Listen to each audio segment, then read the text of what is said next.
중요한 것이 우선 북한을 우리가 변화시키려면 반드시 북한이 어떤 존재인가 하는 걸 정확하게 이해를 해야 됩니다. 상대방을 정확하게 알아야지. 그 다음에 이제 올바른 정책이 나오는데, 북한에 대한 아주 객관적이고 정확한 인식이 그동안 좀 부족했던 것 같습니다. 제가 보기에는. 북한 체제의 특징을 조금 우리가 볼 필요가 있어요. 북한 체제의 특징은, 두 가지를 요약할 수가 있습니다. 북한 체제 특징은 간단하게 정리를 해보면 북한 체제 특징은 첫째는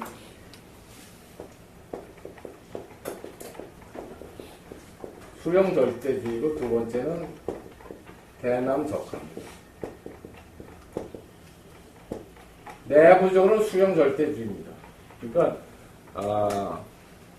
수령이 우리들의 역사적, 사회적 삶을 만들어준 사람이기 때문에 육체적 삶을 준 부모보다도 더 소중한 존재다. 부모는 우리한테 육체를 줬죠. 육체적 생명을 줬지만 정치적, 역사적 생명을 준 건 수령이다. 이렇게 이제 배우고 수령이 결국은 뇌고 인민은 손발이다. 그래서 수령을 중심으로 해서 효도와 충을 하는 것이 이제 북한 사람들의 개개인의 삶의 목표입니다. 개인의 삶의 목표. 그렇게 사회 시스템을 만들고, 그럼 수령은 무엇을 목표로 하느냐? 개인은 수령에 대한 봉사가 목표지만 수령은 뭘 목표로 하느냐? 수령의 목표가 여기에 있습니다. 수령의 목표가 북한의 공산당, 노동당의 목표입니다. 대남 적화에 있습니다. 이게 국가의 목표, 이게 국가 목표예요. 국가 목표. 이 목표를 달성하기 위해서 수령한테 이제 충성과 보성을 다해서 수령이 이 국가 목표를 달성하는 걸 지원하는 게 이제 인민의 삶의 목표입니다. 이게 아주 기본적으로 이렇게 되어 있습니다.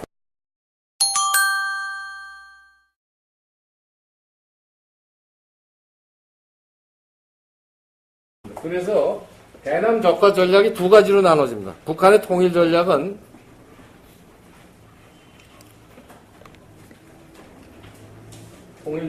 대남 적화 전략은 통일 전략은 첫째 두 가지로 나눠집니다. 대남 혁명 전략입니다.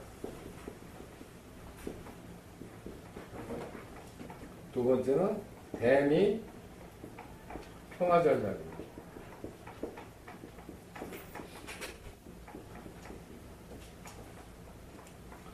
자, 대남 적화라고 하는 국가 목표를 달성하기 위해서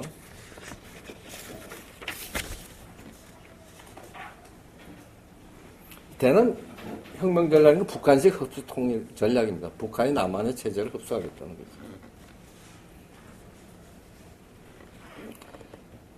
기본적인 방향이 뭐예요? 지하당 구축에서부터 시작해서 남한의 지하당을 구축하고 그 다음에 지하당 구축하면 그 주위에 통일전선을 만듭니다. 통일전선이라는 것은 상부 통일전선과 하부 통일전선이 있는데 사회의 명망가들, 각 부분의 지식 분자들이나 사회적 평판이 좋은 각 분야의 지도급 있는 사람들을 통일전선으로 연결시켜서 친북적인 통일전선을 만들고 노동자, 농민, 지역단체를 중심으로 해서 시민운동 등등을 해서 하부 통일전선을 만듭니다.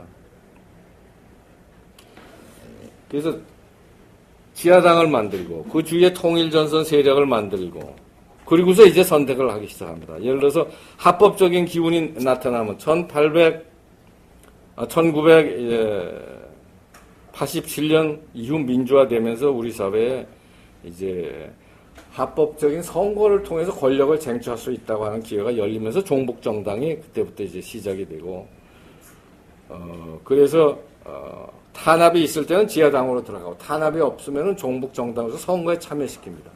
종북정당이 등장하고 그 다음에 야당에 대한 작업을 야당 속에 이제 야당의 헤게모니를 잡으러 들어갑니다. 이제 또 여당에 들어가서 침입해서 여당을 혼란시킵니다. 그래갖고 결국은 선거를 통해서 친북 정권을 만드는 겁니다. 그게 불가능한 폭력을 통해서 친북 정권을 만들려고 했던 게 6.25 이전까지의 북한의 전략이었는데 60년대까지도 그랬어요. 혁명 전략이었습니다. 폭력 혁명을 통해서. 그런데 적어도 80년대 민주화 과정을 통해서 합법적인 노선을 통해서 권력을 잡을 수 있다고 해서 나온 게 이제 소위 선거를 통한 친북 정권을 만들고 그 다음에 친북 정권과 북한 정권이 국가연합을 만들고 저번 시간에 국가연합을 만들고 그래서 북한에 대해서 대대적인 경제 지원을 하면서 그 다음에 국가연합에서 국가연방으로 넘어가고 그 다음에 통일로 가겠다는 게 대남 혁명 전략입니다. 그게 한 축이 있고 또 하나는 뭐냐면은 미국에 대해서는 평화 노선입니다. 야, 미국하고 우리 평화롭게 지내자는 겁니다. 미국하고 평화 체제를 구축하자. 미국하고 요즘 얘기하는 평화 체제. 종전 협정을 끝내고 평화 협정으로 하자. 평화 체제 만들자. 이게 이제 미국에 대해서는 평화 전략을 씁니다. 왜 그렇습니까? 저번 시간에서는 평화 전략을 써서 평화 체제를 구축하고 평화 협정을 하게 되면 어떻게 돼요? 그러면은 기본적으로 주한미군이 할 수밖에 없습니다. 이제 그게 목표지. 주한미군이 설 수밖에. 그 다음에 이제 국가보안법 폐지 이런 것들이 이제 목표가 되죠. 그래서 평화 전략을 이쪽에 써서 남한의 이 안보를 지킬 수 있는 축을 무너뜨리면서 혁명에 유리한 조건을 아주 굉장히 간단하다 이렇게 볼 수가 있습니다.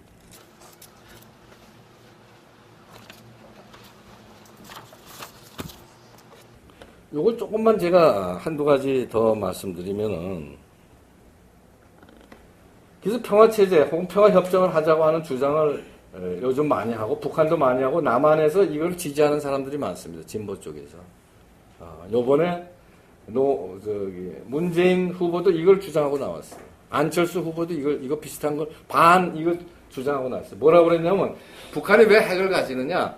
북한이 위협을 느끼기 때문이다. 안보에. 그래서 북한이 안보를 위협을 안 느끼게 하려면 평화체제를 구축해주자. 평화협정을 북한이 요구하는 대로 미국이나 한국이 같이 해주자.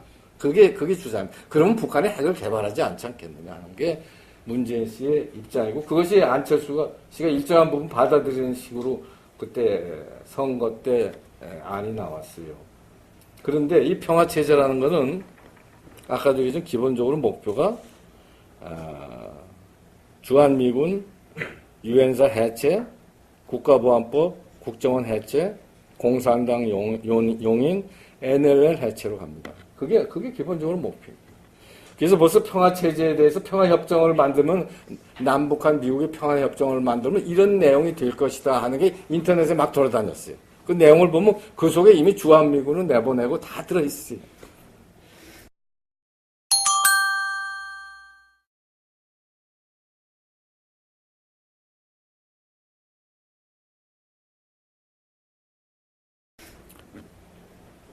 근데 이제 이게 이제 그걸 목표로 하지만 평화라는 것 자체가 과연 이게 그다음 평화라는 게 평화 협정으로 만들어지는 게 아닙니다. 평화 협정을 제가 이제 이 평화 협정을 주장하는 사람들이 좀 문제가 있다고 제가 몇 가지 이유를 한번 말씀드릴게요. 평화 협정은 좋은 겁니다. 그러나 평화 협정이 지켜지려면 보장 방법이 있어요. 서로 사인해서 평화합시다 하지만 보장할 수 있어야 될 거 아니에요. 약속, 조약으로만 되지가 않습니다. 여러분 1974년에 베트남이 베트콩하고 월남이 월맹하고 베트콩하고 미국하고 사자가 어디서요? 파리에서 평화협정 만들었어요. 평화협정 체결했어요. 그게 1974년 이제 우리 전쟁하지 말자. 평화롭게 살자. 1974년. 그리고 미국이 떠났어요. 그러고 나서 대공세가 일어나서 월남이 망했습니다. 2년 후에 망했어요. 이거 하고 2년 후에 망했어요. 미국이 떠나니까 2년 후에 망했어요. 평화협정 했으니까 미국도 거기 더 남아있을 이유도 없잖아요. 아주 잘 됐다고 떠났단 말이에요. 그 평화협정은 이게 약속으로 되는 게 아닙니다. 보장 방법이 있느냐 말이에요. 첫째. 두 번째 문제점은 평화협정 이전에 우리는 지금 정전협정 체제가 있는데 정전협정 하고 있잖아요. 이제 전쟁은 하지 않는다, 쉰다 하는 걸 우리가 이제 협정 체제를 해서 하는데 지금까지 북한이 정전협정을 지켰느냐?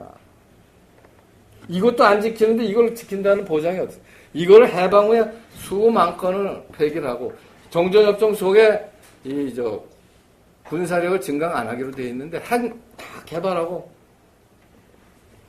그러니 이게 정전협정을 지켰느냐.